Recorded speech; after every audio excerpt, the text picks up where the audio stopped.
Entrevista. Olha só, hoje aqui no Manhã Cidade nós vamos conversar com o ortopedista Paulo de Tarso para falar, entre outros assuntos, sobre mitos e verdades na área da ortopedia. Um deles, Renata, chega o inverno e as pessoas que têm algum tipo de lesão óssea, elas sentem mais dor no frio? Será que isso é verdade mesmo? O que você acha? Rapaz, minha mãe diz que sim. Será que o pessoal que tem osteoporose, artrose, piora no frio ou é mito? Vamos saber, né? Olha, além dessas e outras dúvidas, tá? Fiquem à vontade para participar da nossa entrevista. 998780997.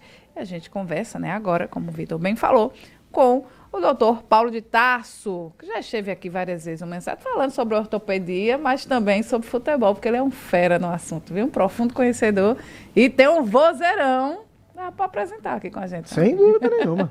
Então, Paulo, bom dia, seja bem-vindo à Rádio Cidade. Muito bom dia, muito obrigado pelo convite. É um prazer sempre voltar a essa casa. Eu me sinto aqui muitíssimo bem recebido, com muito afeto, com muito carinho. Isso é muito gostoso, é muito bom voltar aqui. Doutor, é verdade mesmo que alguém que tem ali uma lesão óssea, alguém que tem osteoporose, artrose, chega o frio, sente dor? Sente mais do que os outros? Olha, isso é referido e isso é uma verdade. Existem vários fatores que podem levar a essas dores. Por exemplo, o frio pode levar a contraturas musculares. Contraturas musculares são dolorosas. Pessoas que têm doenças inflamatórias, como reumatismos, artroses, as artrites de uma maneira geral, com certeza aumenta o processo doloroso durante o frio. Até porque o líquido sinovial, o que é o líquido sinovial? É aquele líquido que está contido dentro das articulações, ele fica mais viscoso. E isso é um dos fatores que pode levar essas artroses ficarem mais inflamadas, ficarem mais potencialmente dolorosas. Pessoas, por exemplo, durante o frio você tem nas extremidades uma contratura dos vasos. Então deixa de chegar a uma quantidade específica de sangue para a extremidade dos dedos. Então, toda isquemia, ou seja, toda diminuição do aporte sanguíneo a determinadas estruturas, que a gente chama de isquemia, é dolorosa. Por exemplo, o infarto cardíaco ele é doloroso por quê? Porque você tem uma isquemia no coração. Então, quando você está no frio e que você tem uma diminuição da vascularização das extremidades, você tem dor também nas extremidades. Então, todas essas referências de dor que as pessoas vêm a fazer são verdadeiras e há uma explicação fisiológica para isso. E para passar por esse período, né, mais frio, sem sentir dores, só remédios ou tem algo que a gente possa fazer na mudança de hábito que possa deixar a pessoa mais confortável em relação a essas dores? Olha, trabalhar alongamentos sempre é muito bem-vindo. Trabalhar, por exemplo, caminhadas, trabalhar atividade física, não é? Sempre é muito bem-vinda. A gente quer ficar nessa época enrolado, né? Mas alongamentos, atividade física e até mesmo o uso do anti-inflamatório ou o uso de outra medicação para dor, medicação antiálgica, como a gente chama, essas medicações, de preferência, gente, orientadas pelo médico daquela pessoa, daquele indivíduo, daquele paciente, mas são recursos que se usa para amenizar essas dores que eventualmente acontecem durante o período do frio, que é comum essa referência, viu, pessoal? Doutor, a gente sempre imagina que uma lesão ela só vai acontecer se de repente você fizer um esforço muito grande ou se você sofrer um trauma muito forte. Mas eu tive agora um exemplo em casa com a minha mãe que me chamou muita atenção. Ela sofreu uma lesão de menisco pelo modo como senta. Veja, ela sentava, colocava as pernas para trás e sentava com o peso do corpo em cima das pernas. Aquilo forçou o joelho e ela está com uma lesão de menisco, vai ter que passar por uma artroscopia. Então, quer dizer, um hábito que parece inofensivo causou um problema de joelho, né? Quando a gente fala de lesão de menisco, né, o que seria menisco, assim, para a gente explicar para os nossos ouvintes? O menisco ele é como se fosse uma estrutura fibrosa que fica entre o fêmur e a tíbia no joelho. Esse menisco ele pode ser lesado basicamente de duas formas, pessoal. Ou a lesão traumática, que é aquela que a gente vai ter uma atividade esportiva, ou até mesmo num movimento mais brusco, como a senhora sua mãe fez, são as lesões traumáticas do menisco. Ou quando a lesão é crônica degenerativa, ou seja, o menisco vai se degenerando à medida que nós vamos vivendo. Também é um outro tipo de lesão, que talvez na sua mãe possa até estar associada aos dois tipos de lesão. Como ele já tinha um menisco mais desgastado, mais sofrido, lesou potencialmente com um movimento um pouco mais brusco. Mas é possível perfeitamente. A referência que ela te fez é perfeitamente cabível do ponto de vista clínico. O senhor falou aí num ponto sobre... falou a palavra degenerativo, né? Quando a gente fala essa palavra, é algo que não tem como voltar, né? Você tem como estacionar e trabalhar aquilo ali para que você não sinta tanto desconforto. A gente ouve muita coisa no mercado, doutor Paulo. Colágeno tipo 2, né? Alimentação, a atividade física para fortalecer a musculatura perto daquela área. Hoje, né, o que é que a ortopedia diz em relação para que as pessoas não vivam com tanto desconforto, porque tem casos que são descobertos muito cedo. Eu tenho condromalácia, aquele barulhinho que o joelho faz, já há muito tempo, assim, eu desde novinha não usava um salto porque eu já sentia esse desconforto. E aí quando eu ouvi a primeira vez, né, que eu fui um especialista que não tinha jeito, né, que eu tinha que viver com isso e trabalhar para que não evoluísse, eu fiquei, poxa vida, mas tão jovem, eu vou passar a vida toda com isso. E a gente já pensa, né, na fase adulta, na velhice. Hoje, o que é que a ortopedia fala em relação a esses problemas? Uma hérnia, né, questões de joelho? Olha, foi muito bom essa tua avaliação, porque tu imaginas o seguinte, você citou a questão da juventude, né? Tu imaginas isso, só para a gente ampliar um pouquinho essa discussão, no atleta profissional, né? O atleta profissional, o maior patrimônio dele é o corpo, né? E esses processos degenerativos acontecem, né? Então, esses processos degenerativos nós chamamos de artrose. A artrose, ela varia muito, tanto as pessoas pode ter tardiamente, como existem pessoas que têm mais precocemente. E esse processo, ele tem uma série de recursos hoje terapêuticos que podem ser usados. Nenhum é milagre. Tá certo, pessoal? Não se caia nessa tentação de vender como uma coisa milagrosa, não. Se há um processo degenerativo, se há um processo de desgaste, existem recursos medicamentosos ou até mesmo cirúrgicos que vão reparar aquela lesão, que vão dar mais qualidade de vida ao paciente. Mas, com certeza, nada é uma panaceia, nada vai deixar o indivíduo plenamente bem. Mas existem certas coisas, olha, uma atividade física com moderação, tá certo? Uma atividade física que você faça para preparar melhor a tua musculatura em torno de uma articulação. Então, são recursos do cotidiano, além, volto a dizer, dos recursos terapêuticos oficiais, que podem ser usados e que a gente vai conduzindo a nossa vida, já que essas lesões degenerativas são inerentes à condição humana, são inerentes à condição biológica. Mas para além de ser inerente à condição humana, doutor, tem aspectos genéticos? Tem gente que tem uma predisposição maior? Com certeza, cai naquilo que eu te falei. Existem pessoas que vão desenvolver sua artrose depois dos 60, 70 anos, existem pessoas com 25, 30 anos, a gente encontra com processos degenerativos. Às vezes potencializados, por exemplo, por doenças reumáticas. Existem doenças reumáticas que potencializam, porque elas inflamam aquelas articulações de tal maneira que elas potencializam esse desgaste. Então você vê gente com 30 anos de idade, às vezes com um quadril perdido, com um joelho perdido. Mas por quê? Porque tem uma artrose secundária a uma patologia prévia que pode ter natureza genética, por exemplo, como você falou. A gente tem uma pergunta aqui da Maria Cristiane. Ela diz que teve chikungunya naquela época que todo mundo teve.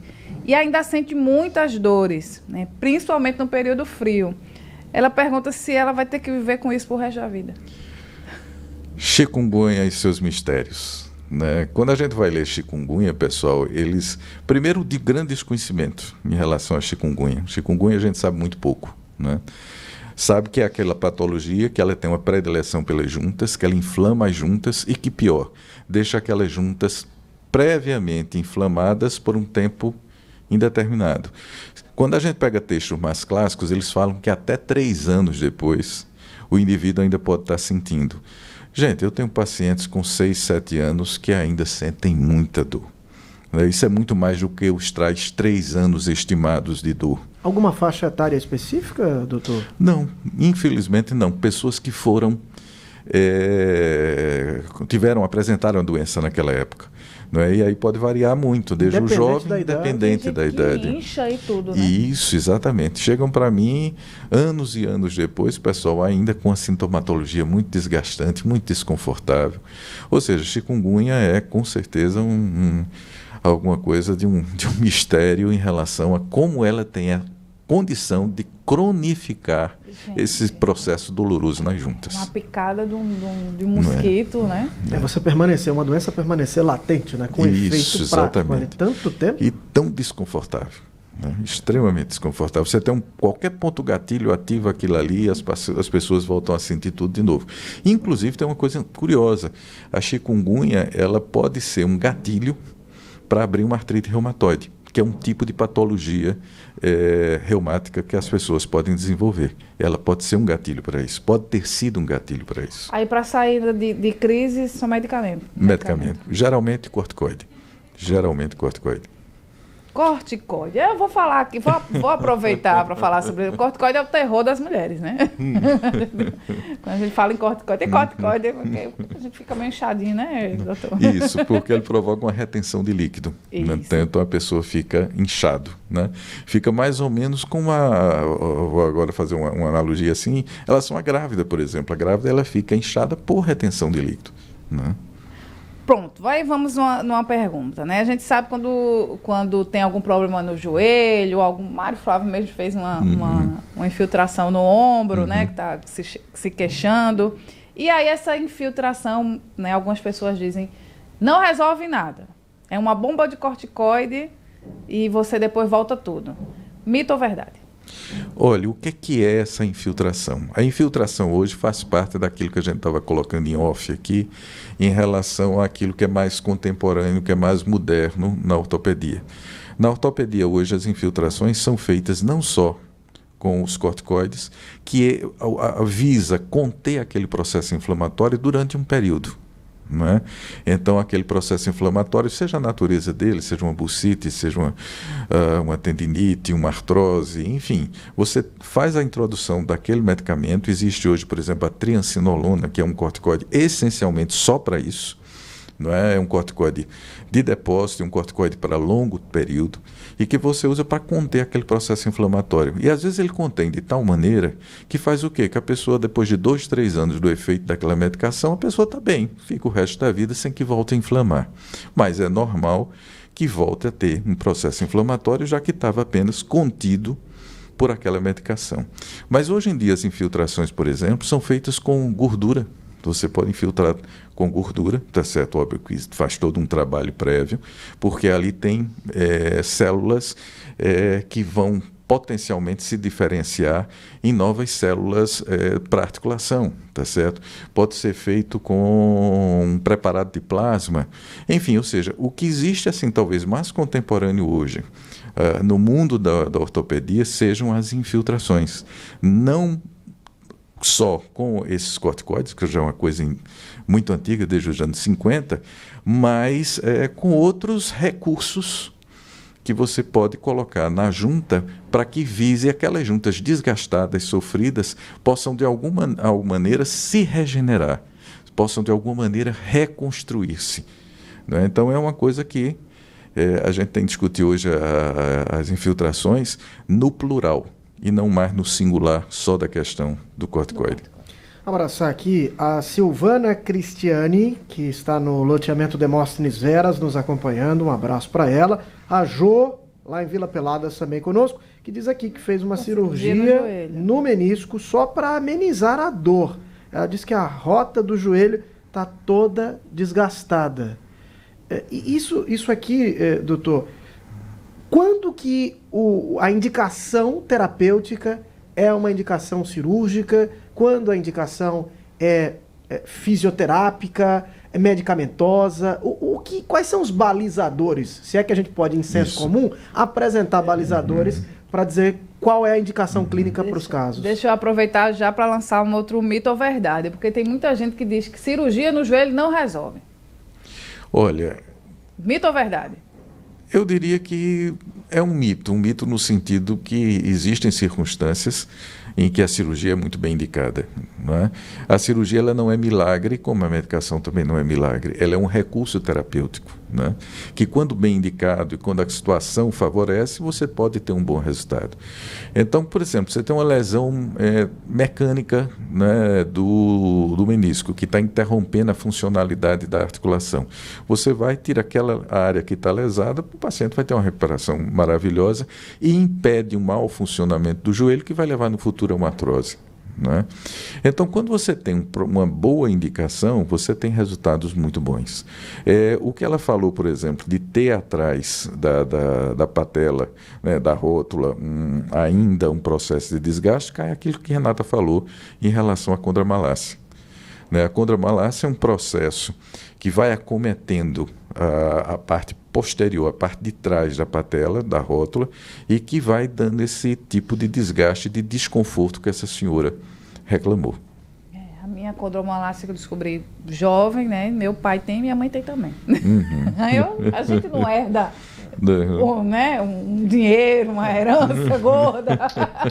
Pega também, né, outras coisas. Né? As minhas entradas também. Agora, Renata, eu estava me lembrando aqui de um outro ponto, que é o seguinte. A gente está vivendo uma verdadeira epidemia de obesidade. E é claro que se você tem um peso muito grande sobre os ossos, isso também pode impactar a saúde dos ossos, pode gerar até lesão. Né? A gente vai citar sempre os nossos exemplos aqui. Eu descobri há pouco tempo que eu tenho umas hérnias, assim. Foi durante um São João aqui na rádio, né? A gente o tempo todo, computador, e eu comecei a sentir umas dores, um desconforto. Eu disse, não, é estresse, é um torcicolo. Mas postural, não era. né? E depois eu comecei a sentir uma dor no braço, e enfim, né? E descobri a hérnia, né? 2 hérniazinhas aqui no pescoço, e a primeira coisa que o médico disse foi para perder peso na época. Eu fico pensando aqui o seguinte, doutor, eu não sei se é possível chegar a um ponto, mas até quanto de sobrepeso os nossos ossos são capazes de resistir? Quanto seria o limite para dizer, olha, a partir daqui você pode ter lesão óssea também, outra consequência da obesidade, fora tantas que a gente sabe os riscos, né? Olha, a obesidade, gente, é uma verdadeira tragédia, né? Quem se deparou com ela em algum momento de sua vida, ou com um parente, ou com uma pessoa mesmo, sabe como é difícil. Além de todas as alterações metabólicas que ela acarreta, do ponto de vista de aparelho locomotor, você imagine o que é um joelho, o que é um quadril, o que é um pé, carregar um sobrepeso. Não é? Esse sobrepeso, esse percentual é muito relativo, não é? Porque vai variar de pessoa para pessoa. Mas com certeza, gente, eu acho que é uma das primeiras frases que qualquer ortopedista hoje, que qualquer reumatologista hoje fala quando se encontra com o seu paciente com uma hérnia de disco, com uma artrose de joelho ou alguma coisa parecida é: emagreça. Porque como é que uma área previamente tão inflamada vai resistir, vai conseguir ser tratada se você tem uma sobrecarga naquela área? Então a resposta terapêutica vai ser muito mais difícil, vai ser muito mais complicada. Então, com certeza, gente, o emagrecimento é fundamental para você ter uma boa melhora quando você tem uma patologia ortopédica dessa ordem. Eu fiz, né? Revoltei para o meu regime, assim, quando eu perdi os primeiros ali 3, 4 quilos, eu já senti uma diferença. Mas aí eu fiz fisioterapia, fiz acho que umas 30 sessões, fiz acupuntura, fiz RPG, comecei a atividade física. E por que eu estou citando todos esses exemplos? Para mim foi mais fácil, eu tenho um plano de saúde, né? E a gente, né, aperta aqui, aperta ali, consegue algumas coisas, não tem no plano de saúde, então a gente termina pagando a sessão de RPG, que eu achei maravilhoso, que é para realinhar a postura. Mas eu estou falando aqui da maioria da população que nem sempre tem acesso a esses recursos, né, doutor Paulo? Uma atividade física, uma caminhada, você dá um jeito ali na alimentação, mas para ter uma recuperação plena é preciso um trabalho multidisciplinar, muitas vezes, né, doutor Paulo? Você falou a palavra mágica, multidisciplinar. né? Então, quando a gente entende o tratamento dessas patologias, ou a gente entende dentro dessa amplitude de possibilidades terapêuticas, ou a gente não sai do lugar. Né? Não é só tomar o remédio e ficar bom. Não é só só tomar o remédio e ficar bom. Então é tudo isso, é um conjunto de coisas. É o emagrecimento, é a atividade física. Eu mesmo fiz o RPG há uns 7, 8 anos atrás. Dói. Maravilhoso, impressionante. Né? Dói, viu, Vitor? Mas no final é tão bom. Né? Pronto, eu tenho um processo degenerativo também na coluna lombar e que tive uma melhora espetacular com o RPG. Então sempre ter essa memória, gente, que o importante não é o tratamento X, mas esse conjunto de transformações da tua vida. Então, tudo soma, tudo ajuda quando você tem essa proposta de aliviar as tuas dores, porque conviver com dor, gente, é uma coisa absolutamente terrível. E é o que a gente fala aqui, gente, a qualidade de vida, né, a longevidade, todo mundo quer envelhecer, mas quer envelhecer bem, com saúde, sem depender de outras pessoas. Então, é realmente mudança de estilo de vida. Você não precisa esperar para que esse diagnóstico seja dado. Olha, a partir de hoje tem que ser... para você tratar. A gente tem que trabalhar. Prevenir. Exatamente. Vitor, nessa reta final da entrevista, que a gente está conversando aqui com o ortopedista Dr. Paulo de Tarso, a gente conversou no intervalo sobre um assunto que a gente tem trazido aqui com frequência no Manhã Cidade, que são os acidentes, principalmente envolvendo as motocicletas. E o Dr. Paulo é ortopedista do Hospital Regional do Agreste, né? Já fez muitas cirurgias, agora está na parte mais do ambulatório, mas eu queria que o senhor, enquanto especialista na área, desse um panorama, enquanto profissional da saúde pública também, sobre esses casos e a quantidade de vítimas, né, que quando não perdem a vida nesses acidentes, né, lotam as emergências e ficam com sequelas para o resto da vida. A minha especialidade, gente, se chama ortopedia e traumatologia. Ortopedia são essas doenças que nós estamos abordando aqui, não é? Todas as dores, as lombalgias, as hérnias de disco, as dores no ombro, etc. E existe a traumatologia, que é quando essas estruturas são vítimas de um trauma, seja a nível muscular, a nível ósseo, que são as fraturas, seja a nível de tendões, enfim. Quando você tem um trauma no aparelho locomotor, você tem a traumatologia. E eu fiz traumatologia, ainda faço praticamente há 30 anos na minha vida. E o que é que eu vejo, pessoal? Os acidentes de motocicleta, deixando jovens, às vezes 18, 19, 20 anos de idade, completamente sequelados para o resto da vida. Gente, isso é uma tragédia, isso é uma situação de saúde pública gravíssima. Você vê pessoas perdendo braços, pernas. Eu já vi situações do indivíduo perder os 2 braços e as 2 pernas num acidente de motocicleta. Então, gente, é uma situação muito grave. Eu gostaria muito que as pessoas que dirigissem suas motocicletas sempre refletissem do perigo que estão ali e da responsabilidade que eles têm quando conduzem e dirigem aquele tipo de veículo. Porque a repercussão para a vida deles pode ser uma coisa muito grave, muito séria. Doutor, tem uma coisa que eu me pergunto sempre, que é o seguinte: quando você está transitando numa via, você tem ali o limite de velocidade. Só que é diferente o impacto, por exemplo, de um automóvel utilitário, né, se ele, porventura, venha a se chocar com qualquer estrutura, outro carro, uma rocha, o que for, a 60 por hora, por exemplo, e se uma motocicleta se chocar ou for atingida a 60 por hora. O senhor acredita que deveríamos ter, de fato, um limite único de velocidade, ou o limite de velocidade para as motocicletas deveria ser menor, pensado no impacto que é diferente para quem está na motocicleta, para quem está no carro utilitário? Com certeza. Eu vi recentemente um debate de especialistas nessa área de acidentes de motocicleta, onde eles falavam muito da questão imperiosa de uma legislação muito rígida, para que essa legislação rígida fosse, de alguma forma, intimidar determinadas coisas que alguns motoqueiros fazem, né? Até principalmente que a gente hoje vive muito dentro dessa situação, onde os motoqueiros entregam produtos, esse tipo de coisa, às vezes sendo forçados a uma velocidade maior, enfim, a se expor um risco desnecessário. Manobras arriscadas. Manobras arriscadas. Então, eu vi uma discussão recentemente sobre profissionais envolvidos diretamente nessa questão, e um deles frisavam muito da importância que se tivesse uma legislação mais rígida, mais dura, como uma tentativa de fazer com que esses números tão assustadores, tão terríveis do desastre de motocicletas fossem mais contidos, fossem mais seguros. Eu fico muito impressionado, Renato. Eu faço muitos trajetos em rodovia, né? A BR-232 é praticamente a minha casa, né? Eu saio de Gravatá, venho para cá, vou ao Recife várias vezes e muitas vezes me deparo com motocicletas com velocidades superiores aos carros utilitários. Quando a gente sabe que uma velocidade, por exemplo, de 100 km por hora, um carro ali que está repleto de ferro, né? Você tem ali quase meia tonelada de ferro. Caso de um choque, tem muita coisa para bater ali, amassar antes de chegar no indivíduo.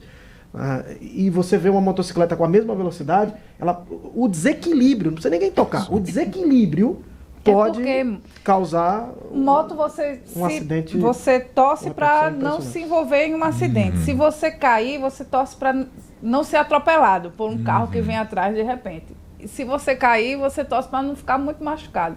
Enfim, é tão vulnerável, né, o piloto, e é um assunto que precisa ser conversado. Acho com muita seriedade. Com muita seriedade. Muita seriedade. E é um debate que precisa ser feito todos os dias, porque a gente sabe, e eu sempre cito aqui, que essas pessoas geralmente são os chefes da família. Perfeito. Né, que estão ali, que tem sua esposa, tem seus filhos para alimentar, e aí você para de trabalhar, aí vai ficar preso para conseguir um benefício. Às vezes a perícia não sai logo, você não recebe. É muita coisa para a Previdência também, muita coisa para as emergências, enfim, é um impacto imenso. É um custo em todos os sentidos, no dano pessoal ao indivíduo em si, aquele que foi lesionado, à previdência social, ao sistema de saúde. É uma situação de tragédia de dimensões assim que a gente não pode nem às vezes raciocinar o tamanho disso. Imagina quando você vê, por exemplo, numa motocicleta, a família inteira, né? Você está ali, o pai, a mãe, uma criança, Perfeito. Às vezes mais de uma criança, que nem permitido é, né? Porque não pode, a motocicleta só deveria conduzir 2 pessoas, né? O condutor e um garupa, aí coloca mais uma criança no meio, às vezes 2 crianças. Sem capacete. Porque rapidinho, a gente entende também a questão cultural, que muitas vezes aquele é o transporte da família, aí o pai quer fazer um trajeto só, quer deixar a esposa no trabalho, os filhos na escola, quer ir para o trabalho dele. Mas, gente, daqui para ali que acontece o problema e tudo isso que a gente citou aqui. 9 horas da manhã, uma última pergunta do Alexandre José sobre mito e verdade, que ele dá bom dia aqui pra gente, e diz que tem um problema no joelho e quer correr, mas disseram a ele que correr é ruim para o joelho. Mito ou verdade? A grande questão, ele tem de esclarecer que problema é esse. Pode ser uma enormidade de coisas. Pode ser a lesão do menisco, a lesão do ligamento, não é? Que são danos reparáveis, que ele vai voltar a correr e ter sua atividade física boa, saudável. É claro que com alguma limitação, mas vai ter sua atividade física. Então, o que é que eu aconselho a ele? Esclarecer a natureza desse problema. Qual é o significado desse problema? Qual é a etiologia? Qual é a origem desse problema? Para fazer o melhor tratamento. E a partir daí, voltar a correr, que é muito bom. E que não seja desculpa, viu, Alexandre? Porque o pessoal diz, tem um problema no joelho, não posso fazer isso não. Posso fazer. Eu posso correr com a minha condromalácia? Olha, com moderação, por que não? Né? Eu só sinto dificuldade de fazer algumas angulações no... Ande, faça a sua caminhada. Sem correr, né? Não mas daí não posso correr, tá, amigo? Vocês querem me levar para as maratonas? O importante é fazer sua atividade física. Cada um se adapta. O importante é não se permitir ficar parado. Se põe em movimento. Você pode nadar. Nadar é espetacular, maravilhoso, excelente. O pessoal já não fala mais tanto, né? Mas eu estou fazendo a musculação hidroginástica também é muito bom, né? Antigamente era uma febre da hidroginástica, agora deu uma Já fiz uma aula de hidroginástica para eu sair da piscina, foi difícil, porque eu me senti tão pesada. A hidroginástica para artrose de joelho, pessoal, é maravilhoso. Excelente, uma indicação maravilhosa. Para tudo tem solução, minha gente. Isso aí. Doutor Paulo de Tarso, ortopedista, muito obrigada mais uma vez. Eu que agradeço muitíssimo estar aqui com vocês. E isso, para mim, é, acima de tudo, muito prazeroso estar aqui conversando com cada um. Muito obrigado mais uma vez. E obrigado, informação para vocês de um super especialista na área. É isso aí. Vamos? Vamos. Cadê ela, hein? Tá aí. Tá aí? Tá Aline Souza aí, ó. Vai pedir o quê?